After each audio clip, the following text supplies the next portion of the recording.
Okay, so let's talk about first of all what possible health benefits or benefits came from the study.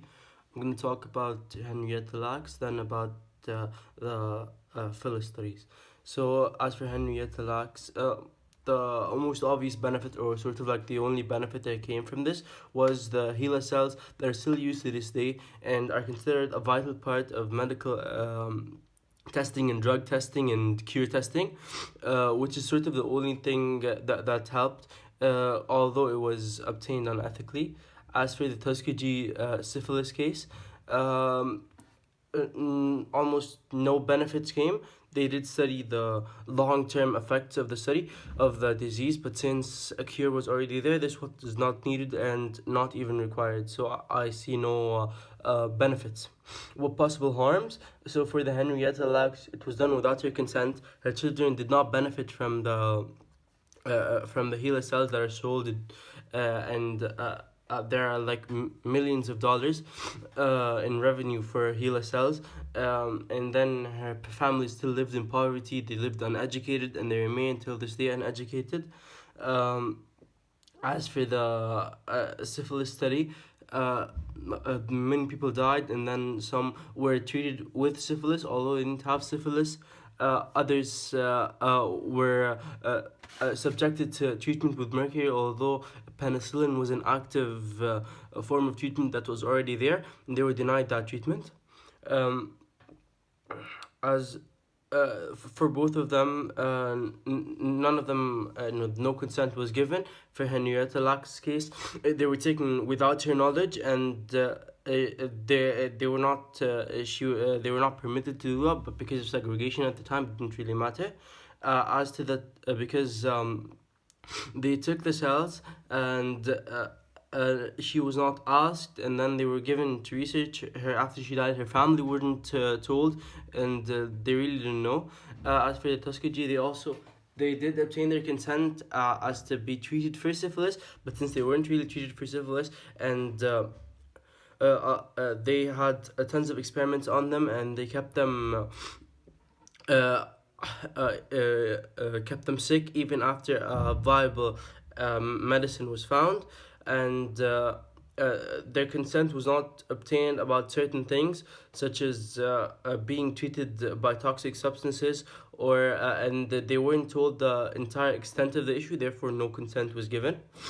Um, as for the first one, it was completely random. They didn't really choose a person. It was just luck. For the second one, they chose black men that were poor, which is not really fair since they just chose them because they needed money and because they were forced to do the study. As the social issues, poverty and education both were huge factors. As poverty was something that's dominant for black males at the time and females. In both studies, both participants or all participants were poor and uneducated. The first one, uneducation, served a bigger role since. Because she was uneducated and because her family were uneducated, they were not able to know that they need to give consent, and they do not really know how to benefit from that or to advance research or not advance research. The second one, poverty and education were both huge factors, as they were uneducated to be exploited by the government, but also they were poor and they needed the jobs and the money and the health research. The common theme would be segregation and injustice, but as both cases they were treated unfairly, and they were chosen unjustly, and they were treated discriminatively. Um, Similarities that they were both of the African American race, and then they were both their consent was not given, and um, there was a lot of harm done to both of them. Um, then here, as to principles or gaps guiding medical research, it's that we always should respect the bioethical principles for these people. But then also, we must treat all people equally, whether they are uneducated or educated. The issue here is that because they were uneducated and because they were poor, they were exploited by the researchers, which is something that happens often. And because if the issue was on an educated person, he would know what to say and he would know how to get himself away from such a harmful issue. As for um, the principles of bioethic, I'm gonna analyze Henrietta Lacks' case.